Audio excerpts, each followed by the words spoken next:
하나님 말씀 로마서 1장 15절부터 17절까지 말씀.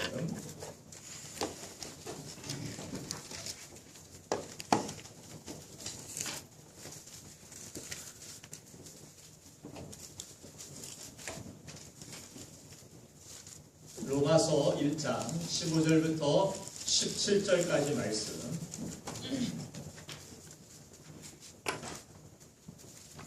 로마서 1장 15절 17절 같이 한 목소리를 읽겠습니다. 시작. 그러므로 나는 할 수 있는 대로 로마에 있는 너희에게도 복음 전하기를 원하노라. 내가 복음을 부끄러워하지 아니하노니 이 복음은 모든 믿는 자에게 구원을 주시는 하나님의 능력이 됨이라. 먼저는 유대인에게요 그리고 헬라인에게도다. 복음에는 하나님의 의가 나타나서 믿음으로 믿음에 이르게 하나니 기록된 바 오직 의인은 믿음으로 말미암아 사리라 함과 같으니라. 아멘. 우리 옆 사람에게 인사하겠습니다. 주의 이름으로 당신을 사랑하며 축복합니다. 주의 이름으로 사랑하며 축복합니다. 오늘 주 안에서 좋은 일들이 있을 것입니다. 오늘도 주 안에서 좋은 일들이 있을 것입니다.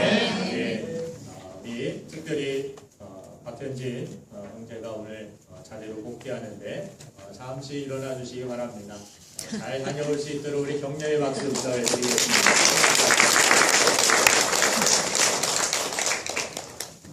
좀 말라서 마음이 아파서 갈비를 사주면서 격려를 했는데 믿음으로 세상을 이기고 믿음으로 승리하며 돌아오기를 여러분들 기도해 주시면 더욱 감사하겠습니다. 우리 다시 한번 우리 옆 사람에게 그런 고백을 하길 원합니다. 이 나라의 방법은 하나님이 주셨습니다. 이렇게 인사하겠습니다. 시작. 이 나라의 방법은 하나님이 주셨습니다. 네. 많은 사람들이 광복 70주년을 맞이하여서 기쁨 속에 또 감격 속에 다시금 그 해방의 기쁨, 광복의 기쁨을 되새겨보는 모습을 보았습니다. 그 자유의 기쁨, 자유의 소중함이 얼마나 중요한 것인지를 다시 한번 마음 깊게 새기는 시간이었는데 그 광복의 기쁨 가운데서는 독립투사나 많은 그런 나라에 헌신된 사람들의 모습은 비추어졌지만 우리 진정 이 나라의 광복, 이 나라의 해방을 주신 것은 어떤 능력, 우리가 가진 힘이 아니라 오직 하나님의 은혜로, 하나님의 섭리로 이와 같이 되었음을 우리는 고백해야 된다라고 생각을 했습니다. 그래도 여러분들의 입술 속에 우리의 삶 속에 진정한 광복은 이러한 자유의 기쁨, 진정한 구원은 하나님께로 있음을 우리가 고백하길 원하여서 그렇게 인사해 보았습니다. 이 광복 70년을 맞이하여서 자유의 의미가 얼마나 중요한지를 우리가 깨닫는데 우리 삶 가운데서 죄사함의 그 자유, 특별히 칼럼에도 썼지만 광복 70주년을 맞이하여서 많은 사람들이 사고를 치고 음주운전을 하고 그래서 법에 걸려서 넘어졌던 묶여 있었던 이러한 사람들이 광복절 특사로서 풀려나서 그 사람들이 어떤 기쁨으로 사회에 드러나는 이러한 모습들을 볼 수가 있었습니다. 그들에게 가장 기대하고 가장 기쁜 소식은 바로 그렇게 자유를 얻는 일이라 생각이 됩니다. 우리 모든 사람들은 성경이 죄인이라 이야기합니다. 죄인들에게 가장 기쁜 소식은 무엇입니까? 자유를 얻는 것입니다. 감옥에서 풀려나는 것입니다. 죄에서 해방을 얻는 것입니다. 그래서 다시 시작할 수 있는 삶, 다시 회복할 수 있는 삶, 다시 새로운 삶을 살아갈 수 있는 것, 그것이 죄인들에게, 죄수들에게 있는 마지막 소망이고 가장 큰 기대와 소망이라 생각이 됩니다. 오늘도 하나님 앞에 모든 사람들은 죄인입니다. 그러나 우리가 하나님의 구원의 은혜로 말미암아서 우리는 참된 자유를 얻었습니다. 그 자유의 기쁨, 그 자유에 대한 감사함을 가지고 이 시간 우리가 하나님 앞에 예배하기를 간절히 소망해 봅니다. 그래서 그 자유의 의미를 아는 자, 영원한 자유를 얻게 되며 영원한 천국의 자유, 천국의 기쁨을 누리게 된다라고 성경은 말씀해 줍니다. 역사상에 가장 영향력 있는 나라 가운데 한 나라가 무엇입니까? 로마입니다. 이 로마 문명은 시오는 아나미가 쓴 이 로마의 이야기에서도 잘 쓰여져 있지만 우리가 2000년 동안의 그러한 시간 동안 존속하면서 로마 문명이 세상의 모든 것들을 바꾸어 놓았다라고 합니다. 로마 문명이 중세와 근대와 서양 또 오늘날 현대의 그러한 문명의 모든 뼈대를 기초를 이루어 놓았다라고 합니다. 오늘 우리가 사용하고 있는 법이나 정치 제도들 그리고 문화 또 예술, 철학, 종교, 건축, 군사, 과학 이 모든 것들이 로마 문명을 떠나서는 논할 수가 없습니다. 그 뿌리에는 다 로마의 문명들이 자리 잡고 있다라는 것입니다. 바울은 로마가 결코 할 수 없는 한 자리를 꿰뚫어 보았는데 그것이 무엇입니까? 바로 인간의 구원입니다. 모든 것을 바꾸어 놓고 모든 것들의 기초를 바꿔놓고 모든 것을 할 수 있다라고 생각했던 이 로마인들의 자부심 가운데 이 로마서를 통하여서 이 사도 바울이 그들에게 도전장을 내민 것입니다. 너희가 다 할 수 있다라고 생각하느냐? 그렇지 않다. 너희가 모든 것들을 다 할 수 있는지 모르겠지만 그것을 가지고 인간을 구원해낼 수 있겠느냐? 인간에게 영원한 생명을 부여할 수 있겠느냐? 그럴 수 없다. 이 모든 것들은 오직 하나님의 선물 예수 그리스도로 말미암아서 그분을 믿음으로 말미암아 우리가 구원에 이르게 된다라고 그는 고백을 하고 있습니다. 그래서 15절 말씀 우리가 함께 읽었듯이 그러므로 나는 할 수 있는 대로 로마에 있는 너희에게도 복음 전하기를 원하노라. 로마는 특별히 모든 길이 로마로 통한다라고 이야기할 정도로 사람의 왕래가 잦았던 곳이고 이 로마의 복음을 통하여서 온 세계 전 세계 땅끝까지 복음을 증거하고자 하는 사도 바울의 계획도 있었습니다. 그리고 성령께서 로마로 그를 인도하시는 그러한 계획과 뜻을 사도 바울에게도 허락하여 주신 바가 있습니다.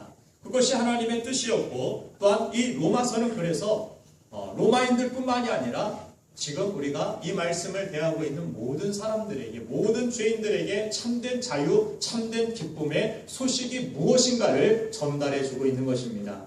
자, 로마로 가기 전에 우선 사도 바울이 이 로마를 향해서 또한 로마에 있는 한 줌의 어떤 그리스도인들에게 복음의 진술을 설명하고자 했는데 이 로마를 향해서 쓰여 있는 이 복음서를 읽고서 어거스틴이 주님께 돌아오고 루터 종교개혁이 시작됐고 또한 요한 웨슬레의 회심도 일어났고 자 로마에 전해진 그 복음 그 메시지의 핵심이 무엇인가를 우리가 함께 살펴보면서 오늘도 우리의 삶이 진정한 주님 안에서의 자유 광복뿐만이 아닌 나라만 회복이 아니라 우리의 삶 가운데 진정한 자유와 진정한 기쁨 또한 광복이 70년이 지났는데 광복 70년뿐만이 아니라 광복 70년이 시작되면서 무엇이 시작됐습니까?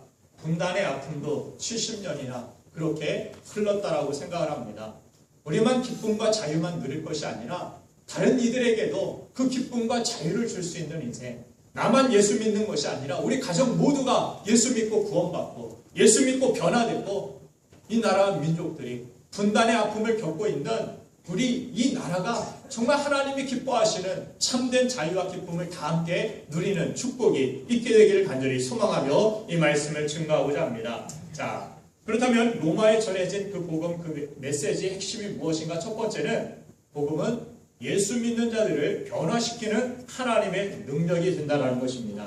실제로 역사 속에 많은 인물들이 이 로마서를 읽고 변화가 된 그런 일들이 많이 있었는데 아까 잠시 언지를 드렸지만 대표적인 사람이 성 어거스틴이라는 그런 사람입니다. 자, 세인트라는 그런 말이 붙을 정도로 학식이 많은 그런 철학자였고 그렇지만 그는 허랑방탕한 인생을 살았다라고 기록합니다. 그런데 그가 정언을 걷다가 생각하고 묵상을 하던 중에 그에게 책을 집어들어 읽으라는 그러한 어린 아이의 음성이 갑자기 들려옵니다. 그것이 환청이 됐든 뭐가 됐든 책을 들고 그것을 집어 읽으라. 그래서 그가 앞에 들고 있었던 그 성경책을 펼치니까 로마서 13장 13절 말씀이 눈에 들어옵니다. 어거스틴이 읽었던 처음 대하였던 이 은혜를 받고 변화되었던 그 말씀을 우리 함께 읽어보겠습니다. 시작.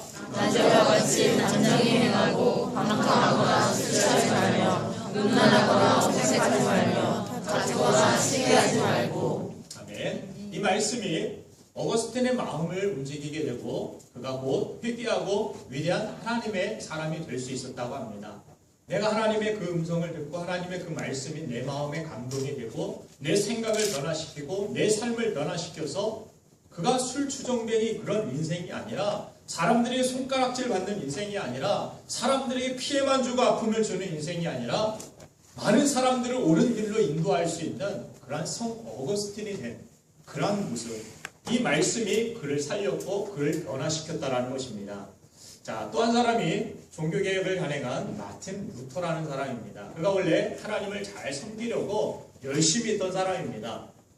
그렇게 노력한 이 루터가 카톨릭 수도사였는데 원래는 고행을 통해서 하나님께 나아가려고 로마의 계단 성당이라고 불리는 계단이 많이 있는 그 성당을 찾아가서 거기 안에 있는 빌라도의 계단을 매일 무엇으로 오르느냐? 무릎으로 오릅니다. 발로 그냥 오르는 것이 아니라 무릎에 피가 터지고 까지고 막 상처가 나면 피를 철철 흘려야 내가 이 고행을 통하여서 하나님 앞에 나아갈 수 있다라고 그가 그 카톨릭 수도원에서 그렇게 생각을 하고 그런 고행을 하던데, 고행을 하고 나서도 내 몸은 상하고 힘들고 내가 뭔가를 한 것 같지만 내 영혼에 진정한 만족도 없고 평안도 없고 내가 하나님을 과연 이것으로 기쁘시게 했는가, 그런 의문만이 남았다라는 것입니다. 자, 그리고 고해성사를 하면 죄사함을 받는다라고 그렇게 이야기해서 고해성사를 하기 위해서 고해성사 신부를 찾아갑니다. 그래서 고해를 해야 할 그러한 죄를 이야기하는데, 고해야 할 죄를 자꾸 떠올릴수록 말하려면 생각을 해야 되지 않습니까? 내가 이런 죄를 저질렀습니다. 자, 그런데 죄를 자꾸 생각할수록 어떻게 됩니까? 죄에서 자유할 수 있는 것이 아니라, 죄를 내가 이야기한다고 해서 죄가 끝나는 것이 아니라, 죄를 이야기할수록 자꾸 떠올라서 그것이 반복된 죄를 저지르게 만든다는 것입니다. 나중에는 신부가 하도 5분마다 10분마다 찾아오니까 귀찮아하면서 나중에 이렇게 이야기했다고 합니다. 고해할 죄의 내용을 한 번에 모아오라고. 이렇게 자주 와서 그냥 자꾸 이야기하지 말고 한 번에 몰아가지고 그 죄를 쌓아가지고 오라고 이야기를 했다라고 합니다.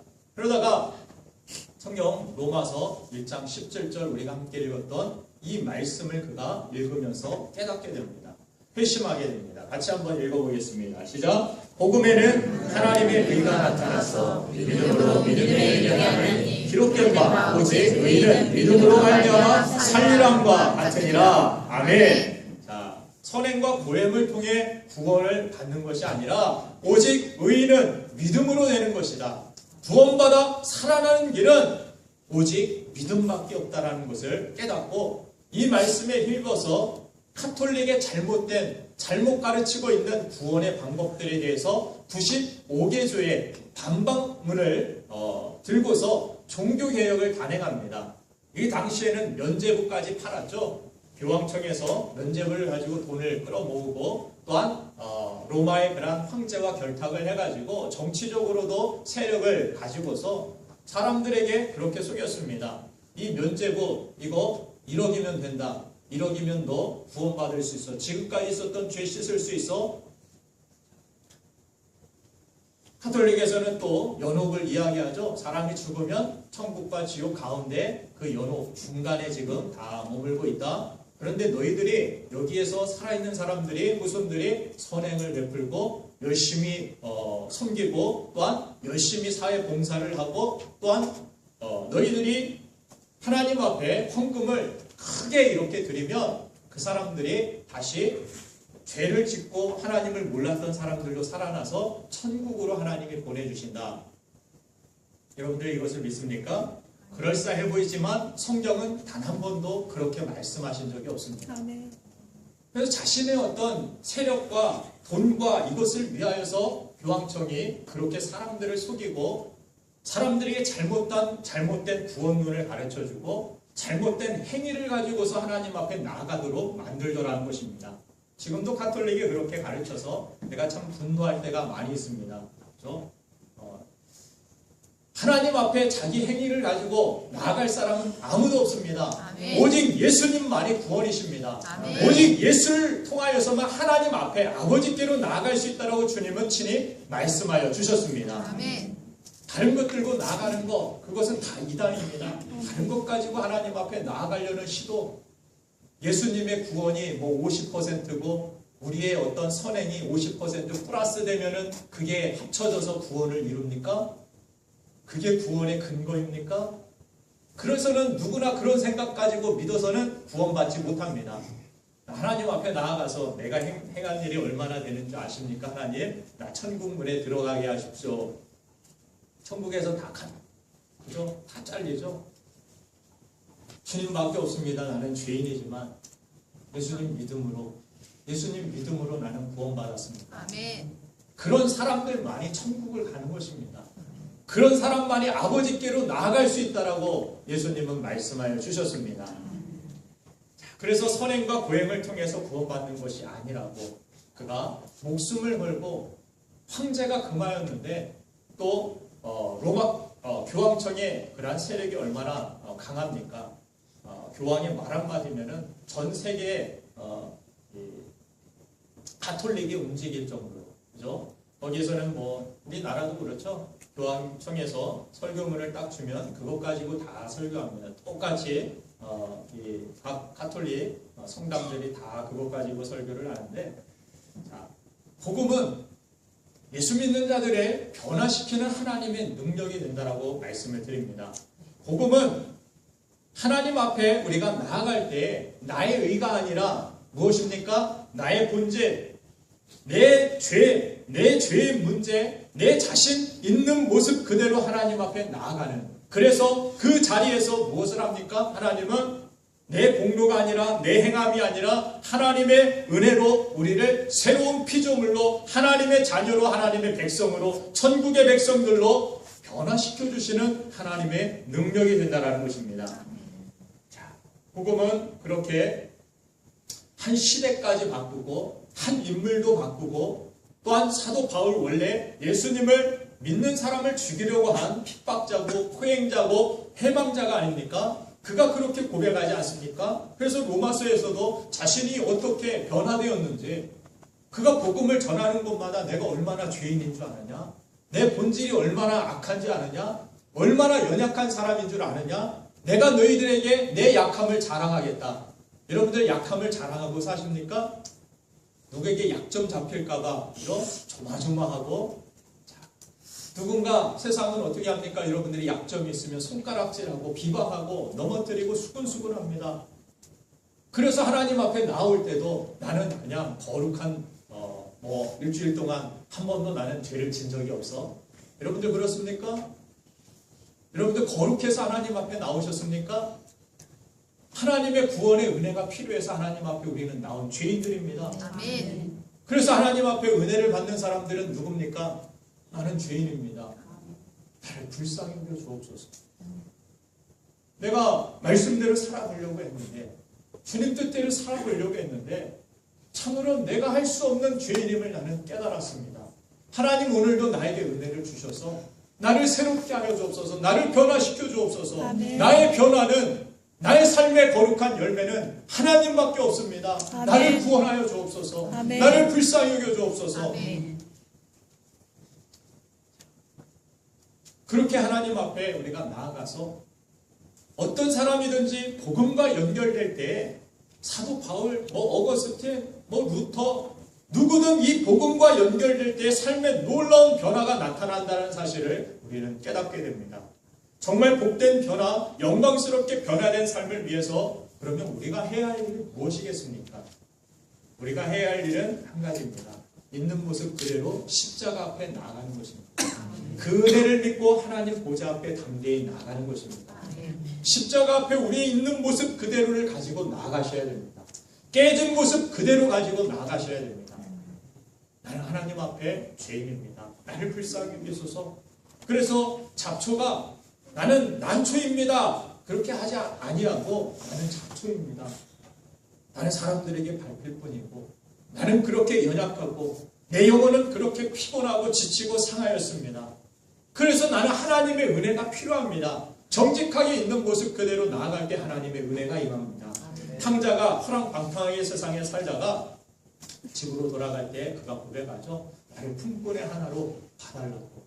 아버지의 자녀가 어떻게 변합니까? 그런데 그 자신은 자신이 있는 모습 그대로를 가지고 하나님 앞에 부끄럽지만, 아버지 앞에 부끄럽지만 집에 들어가기에 참 뻔뻔하고 아무 내세울 공로도 없지만 빈털터리의 그런 모습이지만 아버지 앞에 나아갑니다. 그럴 때 어떻게 됩니까? 그 안에서 잔치가 벌어지죠. 그 안에서 영적이 있고 그 안에 기쁨이 회복되고 잃어버렸던 모든 것들만 회복하고 송아지를 잡고 반지를 끼워주고 좋은 옷을 입혀주고 그가 잘했기 때문입니까? 그의 공로 아무것도 없었습니다. 오히려 사고만 치고 오히려 가정에 피해를 주었던 그를 오히려 기쁜 모습으로 있는 모습 그대로 받아주는 것, 그것이 우리 아버지라는 것입니다. 우리 하나님 아버지인 줄로 믿습니다. 아멘. 그래서 내 본질을 가지고 있는 모습 그대로 하나님 앞에 죄인됨을 고백하며 회개하는 마음으로 나아가야 우리는 변화됩니다. 이처럼 사과나무에서 사과를 맺게 되고 포도나무에서는 포도를 맺는 것처럼 본질이 바뀌어야 삶도 바뀌고 삶의 행동들도 달라지게 되고 우리가 맺는 열매도 변화가 되는 것입니다. 아멘. 그래서 예수님이 말씀하시죠. 너희를 극상품 포도나무에다가 접을 붙였는데 우리의 삶에서 이 열매를 맺지 못하고 이런 썩은 열매를 맺는 이유가 무엇이냐? 너희의 본질이 변화되지 않았기 때문이다. 바리새인과 같이 그냥 겉모습으로 신앙생활하고 교회 다니지 너의 본질을 생각하지 아니하고 있는 모습 그대로 주님을 너희가 대보았느냐? 있는 모습 그대로 주님 앞에 너희가 십자가 앞에 나가 보았느냐? 주님은 우리에게 물으시는 것입니다. 그런데 자기 내면의 이 세계는 하나도 변화되지 아니하고 껍데기만 변화시키려고 하다 보니까 사는 게 정말 힘듭니다. 신앙생활이 그래서 힘듭니다. 신앙생활이 쉽습니까? 여러분들 힘듭니까? 힘든 이유가 무엇입니까? 아침에 일찍도 아니죠. 11시에 교회 나와야 되기 때문에 여러분들 힘듭니까? 그걸로 치자면 뭐 직장생활 하는 거, 뭐 이 시간 한 시간 앉아있다가 하는 거 뭐가 힘듭니까? 그런데 힘든 이유가 무엇입니까? 하나님 앞에 우리가 나아가야 되겠는데 내 있는 모습, 내 영혼 그대로 나아가는 것이 아니라 세상의 다른 것 가지고서 그것 가지고 하나님 앞에 나아가렸기 때문에 우리가 겉모습만 가지고 하나님 앞에 서려 하기 때문에 내 영혼에는 체험도 없고 내 영혼에 만족도 없고 기쁨도 없고 감사도 없고 내 영혼 본질이 변화되지 않으니까 모든 것이 그냥 힘듭니다.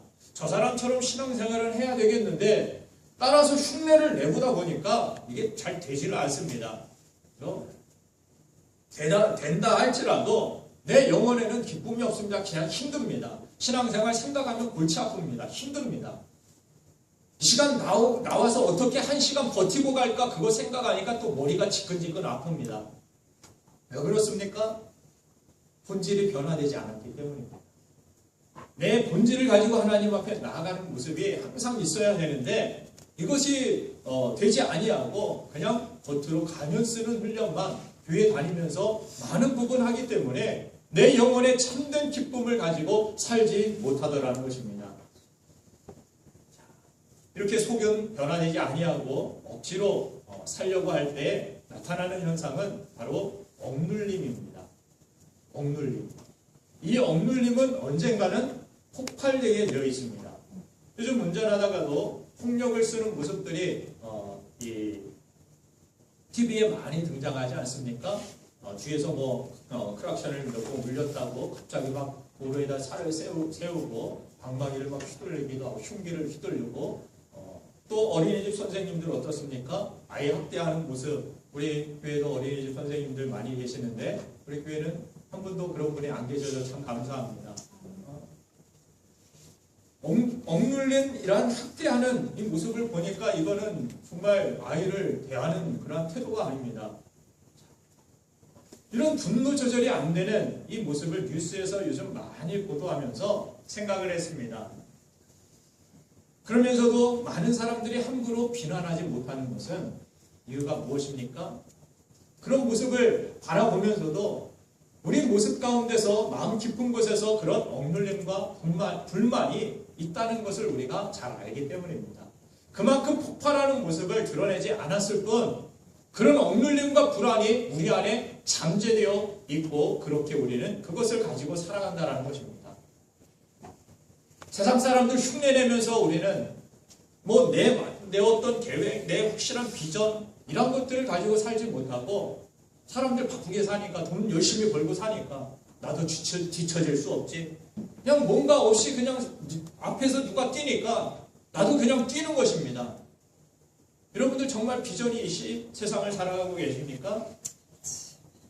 무조건 끌어모으면 뭔가가 달라질 것 같고 뭔가가 행복할 것 같으니까 세상 사람들 다 그렇게 사는 것 같으니까 나도 그냥 열심히 뜁니다. 생각 없이. 그런 가운데 흉내내면서 무엇이 생깁니까? 내 안에는 고갈되기 시작합니다.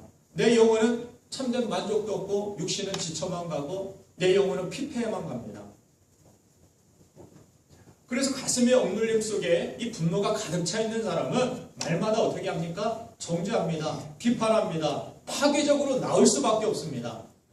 흉내내는 사람들은 억눌림이 그 안에 있는 사람들 그래서 자기 자신을 정당화하기 위해서 무엇을 합니까? 항상 남을 죽이는 결정을 하고 말을 해야 합니다. 바리새인들이 그런 사람들 아닙니까? 내 내면은 채워지지 않았는데 하나님의 사랑이 내 안에 없는데 그냥 종교적인 어떤 형식들, 종교적인 행위들 이것들만을 하면서 살아가니까 어떻게 합니까? 내 안에는 만족이 없으니까 이것 가지고 내가 가진 것 가지고 행위 가지고 내가 이루어놓은 쌓아놓은 그런 신앙생활의 연수 가지고 무엇합니까? 다른 사람들 정죄하고 비판하기 시작합니다. 저 사람은 이게 잘못됐어. 저 사람은 이런 옷 입고 왔어. 저 사람은 뭐 예배 시간에 오늘 뭐 이렇게 앉아있네. 내면에 진정한 만족이 없고 진정한 은혜가 없으면 어떻게 됩니까? 겉만 신앙인의 모습이고 속에 변화가 없으면 세리와 죄인 같은 사람을 향해서 정죄하고 학대하면서 자신의 억눌림을 어떻게 합니까? 해소시키려고 합니다. 그래서 뭔가가 나는 된 것 같습니다. 누군가를 욕하고 나면. 그렇죠? 자신은 된 것도 없으면서 누군가를 욕하고 비판합니다. 뭐 정부를 욕하고 비판하는 사람들 보면 참 한심하죠. 한심합니다. 한심한 일이에요. 내가 과연 그리스도인으로서 나라를 위해서 얼마나 기도했는지 헌신했는지 진짜 믿는 사람들은 독립 운동한 사람들 거의 대부분이 크리스찬들 아닙니까? 생명 걸고 나라를 위해서 비판하는 것이 아니라 헌신하며 나아갑니다. 교회를 비판하고 교회를 비방하는 사람들을 때때로 봅니다. 우리 교회는 그런 사람들이 한 분도 안 계세요. 참 은혜죠. 참 감사하죠. 그래서 하나님 앞에 우리가 이 몸된 교회, 머리 되시는 이 교회 머리 되시는 이 몸을 욕하는 것은 머리를 욕하는 것이고 예수님을 욕되게 하는 일이죠. 그래서 우리는 하지 않습니다. 부족하지만 연약하지만 다 부족한 모습들이 있지만 지어져가는 건물이기 때문에 지어져가는 성화되어가는 변화되어가는 과정 가운데 있기 때문에 우리는 그런 열린 마음으로 서로를 대하고 서로를 바라볼 수 있어야 됩니다. 자, 제일 중요한 것이 무엇입니까?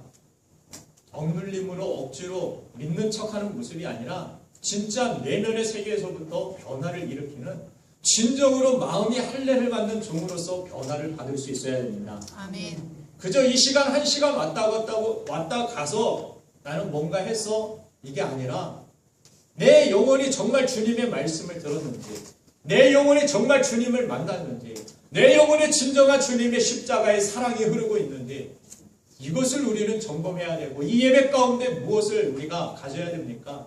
회개하고 돌이키는 마음으로 주님의 마음을 가져야 됩니다. 아멘. 주님의 사랑을 가져야 되고 주님을 만나고 돌아가야 될 줄로 믿습니다. 아멘. 11조 드리고 나서 나는 다 헌신 다 했어. 나 할 바 다 했어. 할 도리 다 했어. 하나님이 이제 나는 복만 주면 돼. 이건 무상 숭배하는 사람들도 다 하는 모습입니다. 물론 대상이 잘못되긴 했지만 하나님 앞에 우리가 나아갈 때도 나는 교회에서 11조도 했고 뭐도 했고 새벽 예배도 나는 한 번도 안 빠졌습니다. 이런 사람이 교회에서 제일 무서운 사람이라고 하죠. 자신은 이것도 했고 저것도 했고, 그래서 그 사람 앞에 나아가면 누구도 고개를 들 수가 없습니다. 누구도 고개를 들 수가 없어요. 누구도 이야기할 수 없습니다. 그 사람은 정말 신과 같은 그런 존재와 같이 살아가면서 누가 걸리기만 하면은 그런 사람이 겸손하게 낮추면 정말 은혜가 넘치는데, 그렇게 자신은 철저히 하면서 다른 사람들이 그 철저함을 가지고 어떻게 합니까? 정죄만 하고 비판만 하면은 그 사람은 바리새인과 같이 되어버린다는 것입니다. 요즘 분노 조절 장애라는 그런 단어들이 많이 사용되고 있습니다. 나는 감정 컨트롤이 안 된다라고 그런 사람들은 이야기합니다. 하지만 사실 이 감정이 컨트롤이 안 되는 것이 아니라 그런 사람들은 행동이 컨트롤이 안 되는 것입니다. 감정이 컨트롤이 안 되는 게 아니에요. 여러분들, 나는 막 감정이 북받쳐서 그래서 나는 이런 행동을 했어, 그렇게 생각하지만 이 행동과 연관되어 있는 이 생각이 컨트롤이 안 돼가지고 행동이 그렇게 컨트롤 안 되게 나오는 것이지 감정이 컨트롤이 안 되는 것이 아니라는 것입니다. 어떤 사람이 지나가다가 여러분들 앞에다가 아래침을 탁 뱉고 갑니다. 누구나 느끼는 감정은 비슷합니다. 기분이 나쁩니다. 그런데 행동은 다릅니다. 그것을 보고 다만 반응하는 행동이 각자 다를 뿐입니다. 어떤 사람은 인상만 쓰고서 째려보고 지나갑니다. 어떤 사람은 그러지 마, 침 뱉지 마, 사람들 앞에, 그렇게 따끔하게 이야기하고 지나가는 사람이 있습니다. 어떤 사람은 침묵합니다. 자신도 좀 전에 뱉었기 때문에 침묵하고서 그냥 지나갑니다. 또 어떤 사람은 기도합니다. 저 사람이 저렇게 안 하게 해주세요 하고 기도하고 지나갑니다. 그럼 문제가 무엇입니까? 감정은 다 똑같습니다. 기도하는 사람도 더럽게 느껴지고 싫게 느껴지고 마음에서 짜증이 밀려옵니다. 그러면 문제가 무엇입니까? 행동을 컨트롤해야 되는데 행동은 감정이 아니라 생각에서 컨트롤이 되는 것입니다. 감정은 선택할 수가 없습니다. 그냥 무엇을 대면하면 감정이 막 이릅니다. 화가 나는 그런 일을 당하면 감정은 화가 나는 분노가 나는 분노가 일어납니다. 그렇죠? 그런 감정들이 있는데 기쁨도 마찬가지죠. 기뻐할 일들만 여러분들이 만나면 기뻐한다라면, 그 감정만 가지고 산다라면 요셉은 벌써 목매달아서 자살해 죽었을 것입니다. 형제들에게 팔리고 이것저것 충성을 다했는데 버림을 받고 주인이 모략을 해가지고 감옥에 갇혀 들어가는 신세가 되고, 누군가를 그 감옥에서도 도와줬는데 그 사람은 나를 기억하지도 아니하고 은혜도 모르고 밖에서 제 잘났다고 살아가고 있고, 원통하고 분해가지고 그 감정 가지고서는 그는 하나님의 사람으로서 살 수 없었을 것입니다. 그런데 그가 강한 사람, 요셉이 강자인 이유, 하나님과 동행하고 형통한 삶을 살았던 이유는 무엇입니까? 그는 생각을 지키는 삶을 살았기 때문입니다. 아멘. 생각이 지켜지는 삶, 내가 지켰다기보다는 그 생각 속에 날마다 무엇이 있습니까? 좋은 것을 묵상하죠. 그에게 있었던 단 한 가지 좋은 것이 있었다면 바로 꿈입니다. 아멘. 하나님 주신 꿈이에요. 꿈은 그 시대에는 말씀입니다. 이렇게 성경이 없었기 때문에 하나님께서는 그 시대에 선지자에게는 어떤 환상, 예언, 그러나 지금의 완벽한 예언은 무엇입니까? 어떤 사람은 예언 받으러 가야 돼요. 어디에 기도원 가면은 뭔가 보여줘요. 성경이나 잘 읽으십시오. 저는 그렇게 이야기하고 있고요. 이건 완벽한 하나님의 예언이고, 이 성경은 지금 여러분들에게 지금 말씀, 제가 설교 무엇합니까? 여러분들에게 드리는 하나님의 분명한 예언입니다. 아멘. 어디서 뭐 특별하게 막 이러고 줘야 나는 예언을 받았어요. 뭘 받았어요? 아닙니다. 하나님의 말씀을 여러분들이 겸손히 받을 때 하나님의 음성을 그 안에서 들을 수 있게 되기를 간절히 바랍니다. 아멘. 들을 귀가 열리게 되기를 간절히 축원합니다. 아멘. 감정은 선택이 아니지만 생각은 선택이 가능합니다. 어떤 생각을 내가 하느냐, 생각을 돌려가지고 내가 어떤 생각을 자꾸 품을 수 있느냐, 그것에 따라서 나중엔 감정까지도 달라집니다. 내가 처음에는 부부싸움을 했다고 치면은 부부싸움을 했는데 자꾸 괘씸한 생각이 듭니다. 생각이 들죠. 감정이 찾아오면 그 사람이 자꾸 생각해요. 아, 이걸 그냥 어떻게 해버릴까? 이혼해버릴까? 내가 똑같이 그 사람에게 내가 대해줘볼까? 내가 이 분노의 감정을 풀지 않을까? 여러 가지 생각들이 막 떠돌아다닙니다. 그냥 그 중에 한 가지 막 잘못된 생각하면은 요즘 많이 일어나죠. 부부들 가운데서 막 보험 들어놓고 청부 살인업자 불러다가 죽여버리고, 여러분들 갑자기 막 나 모르게 보험 들었나 한번 잘 살펴보세요. 우리 교회는 아무도 없겠지만 그런 일들이, 그런 생각들이 있었던 거예요. 그냥 참고 살까, 자식들 보면서 그런 생각도 있었는데, 이거 죽여버려가지고 내 눈앞에서 씻어버리고 보험이나 타가지고 나 그냥 그 돈 쓰면서 그냥 육신의 만족 즐기면서 살는다. 그런 생각, 그 사람들은 그 생각 붙들고 그 생각만 묵상하고 있었기 때문에 그 생각이 뭐가 됩니까? 행동이 됩니다. 여러분들 생각이 변화되어야 됩니다. 하나님의 말씀이 임하고 성령께서 이 말씀을 통하여 조명하실 때 가장 큰 축복 중에 하나는 무엇입니까? 내 생각이 변화되는 것입니다. 이전에는 그냥 돈돈돈 하면서 그냥 세상 염려, 걱정 그것만 생각하고 살던 사람들이 말씀이 흘러가게 되고, 말씀을 통하여 성령께서 일하시니까 어떻게 됩니까? 내 안에 그런 돈, 세상에 더러운 것들, 세상에 죄악된 것들, 그것을 생각하는 것이 아니라, 상처 이런 것들만 묵상하는 것이 아니라 주님이 주시는 말씀 안에 소망을 생각하기 시작합니다. 하나님 말씀 안에서 내가 기대하기 시작합니다. 그래서 우리가 지나가는 그런 길을 보는 것이 아니라 무엇을 봅니까? 길 끝을 보게 됩니다. 지금 가는 길은 사망의 음침한 길 같고, 지금 가고 있는 길은 광야의 길 같지만, 그 길 끝에 무엇이 있습니까? 가나안의 축복이 있죠. 그 길 끝에 무엇을 하나님의 말씀을 통하여 보게 하십니까? 무슨 비전을 주십니까? 하나님의 영광, 하나님의 축복, 하나님이 기대하시는 열매들이 있을 것을 바라보게 하십니다. 그래서 우리 생각이 바뀝니다. 못 살겠다, 죽겠다 그랬는데 살만합니다. 하나님께서 합력하여 선을 이루실 것을 나에게 말씀하셨으니 그대로 될지어다 믿고 비전 붙들고 말씀 붙들고 나아가는 것입니다.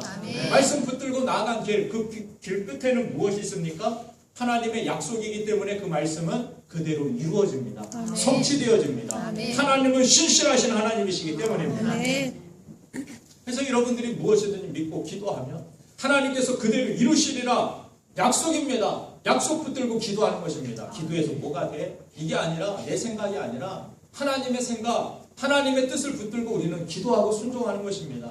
그때 놀라운 일들이 일어나는 것입니다. 밤낮 우울하게 사는 사람들은 감정이 아니라 그 사람의 생각이 그런 것입니다.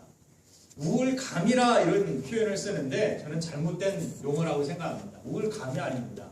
우울한 생각을 그 사람은 묵상하기 때문에 그런 감정이 생기고 그 감정은 따라오는 것입니다.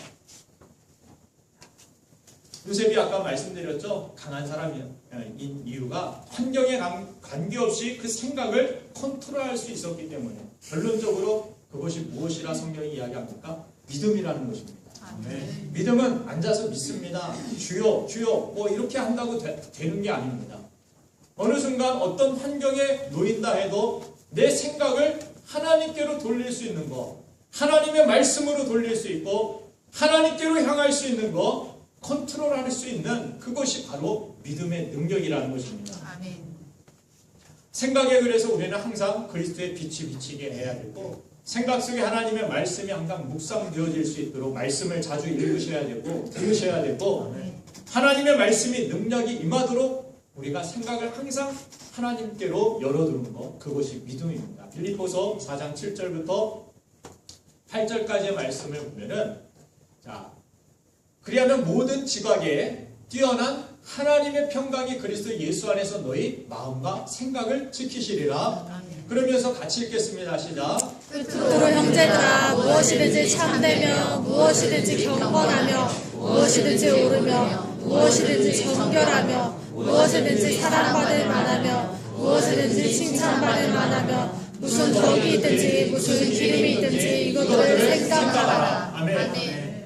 하나님 앞에 기도하고 성령의 도우심을 간구하면 지각에 뛰어난 하나님의 성령이 우리의 마음과 생각을 주장하시고 감찰하시고 지켜주셔서 어떻게 합니까? 이것들을 생각하게 하신다라는 것입니다. 내 생각 이거 돌릴 수 없습니다. 자꾸 그런 나쁜 생각이 납니다. 자꾸 그냥 극단적인 생각이 납니다. 나 그냥 죽고 싶습니다. 나 우울합니다. 이런 생각들이 자꾸 날 때 하나님 앞에 여러분들이 무엇을 해야 됩니까? 기도하셔야 됩니다. 성령님 도와달라. 성령님 도와주세요. 내 마음, 내 생각 이게 잘 컨트롤이 안 됩니다. 그냥 막 내 생각처럼 내 감정처럼 막 해버리고 싶습니다. 그런데 하나님 앞에 엎드릴 때마다 성령께서 주시는 은총이 무엇입니까? 내 마음과 생각을 지켜주셔서 이런 선한 것들이 생각나게 하십니다. 하나님이 주신 비전이 막 생각나게 하십니다. 말씀의 끝이 그 영광이 생각나게 하십니다. 영원한 위의 것이 생각나게 하십니다. 그래서 지금 가는 길이 어렵지만 그 길 끝에 주시는 하나님의 영광, 진정한 삶의 성취가 있기 때문에 우리는 그곳으로 나아갈 수 있도록 성령께서 우리를 도와주시는 것입니다.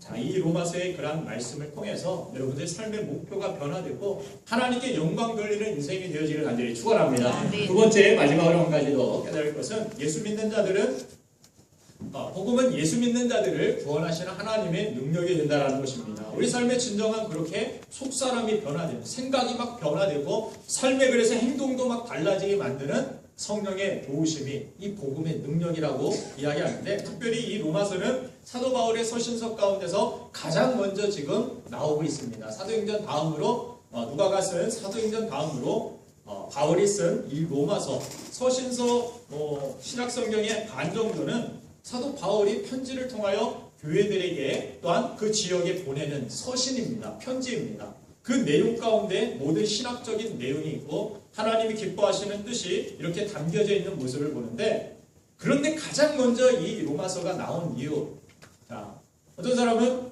제일 먼저 썼기 때문 아닙니까? 이렇게 역사학자들도 신학자들도 이야기하지만, 진정한 이 사도 바울이 처음 쓴 이 서신서는 로마서가 아니라 데살로니가 전서입니다.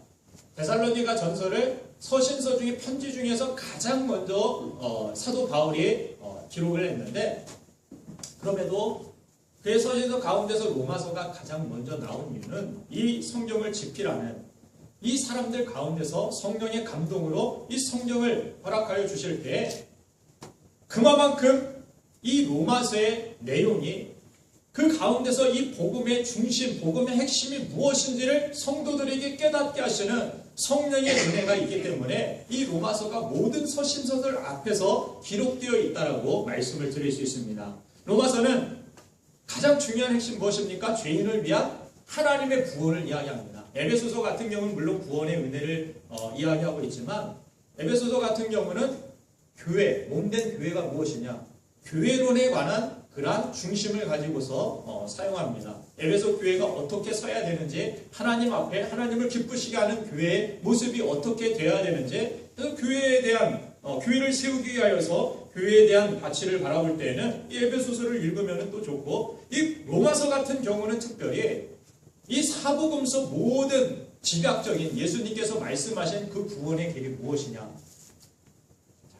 그 구원의 길 무엇이라고 성경은 이야기합니까? 오늘 16절 말씀을 보니까 내가 복음을 부끄러워하지 아니하노니 이 복음은 모든 믿는 자에게 구원을 주시는 하나님의 능력이 됨이라. 하나님의 능력이 됨이라 이야기하면서 구원의 길에 대하여서 소개를 하고 있습니다. 복음에는 하나님의 의가 나타나서 믿음으로 믿음에 이르게 하나니 기록된 바 오직 의인은 믿음으로 말미암아 살리라 함과 같으니라. 가장 중요한 것이 무엇이냐? 예수 그리스도를 믿는 믿음이다. 이 믿음을 가지고 하나님은 우리를 구원하신다. 로마서는 죄인을 위한 하나님의 구원을 강조해주고 있습니다. 죄의 삭슨 성경이 무엇이라 이야기합니까? 사망이죠. 흉악한 강도의 결말은 무엇입니까? 사망입니다. 무기징역입니다. 우리 영혼의 하나님 앞에 죄는 무엇입니까? 영원한 지옥의 형벌입니다. 전부 죽을 존재이며 죽으면 지옥에 가야 할 그런 사람들인데 영원한 형벌이 죄인들을 그렇게 기다리고 있습니다. 그런데 성경은 모든 사람이 죄인이고 죄사함 없이는 영원한 심판을 받게 될 것을 이야기하면서, 그런데 복음이 무엇이냐? 믿음으로 그 심판을 피하라라고 다 지금 이 성경을 통하여서 말씀해주고 알려주고 계시는 것입니다. 우리는 다 이미 아는 사람들입니다. 여러분들 복음을 지금 듣고 있지 않습니까? 무엇으로 피할 수 있습니까? 예수 그리스도를 믿음으로. 하나님의 의가 나타나서 믿음에서 믿음으로 이르게 한다라고 말씀합니다. 죄인에게 구원받는 것보다 더 중요한 일이 어디 있겠습니까? 그런데 로마서는 죄인이 구원받는 일을 우리에게 보여주는 것입니다. 그것이 바로 복음이라고 이야기합니다. 혹시 여러분들 가까운 누군가가 병을 앓고 있을 때 어떤 것이 가장 큰 관심사가 되겠습니까? 그 집안 모든 사람들이 그 사람이 빨리 나을 수 있는 그 방법, 그 병에서 나음을 얻을 수 있는 것이 주요 관심사가 됩니다. 그 병에 관한 지식은 누가 잘 알고 왔습니까? 그 병에 걸린 사람이 의사보다 더 많이 알고 있음을 봅니다. 의사도 그 전문적으로는 많이 알지만 이 병에 걸린 사람은 민간요법, 한의원, 뭐 이것저것 할 것 없이 모든 그 병에 관련된 모든 지식을 꿰뚫고 있는 모습을 봅니다. 그래서 그 병에 걸려본 사람에게, 나아본 사람에게 물으면은 그 병에 대한 지식들을, 정보들을 제일 잘 알 수 있습니다. 입시생에게 제일 중요한 것이 무엇입니까? 두말할 것 없이 대학 합격입니다. 모두 합격되기를 간절히 축원합니다. 아멘. 축복합니다. 얼마 안 남았는데 몇십일 안 남았죠? 위에서 많이 기도해 주시길 바랍니다. 그래서 대학 진학에 대한 이 정보가 궁금하면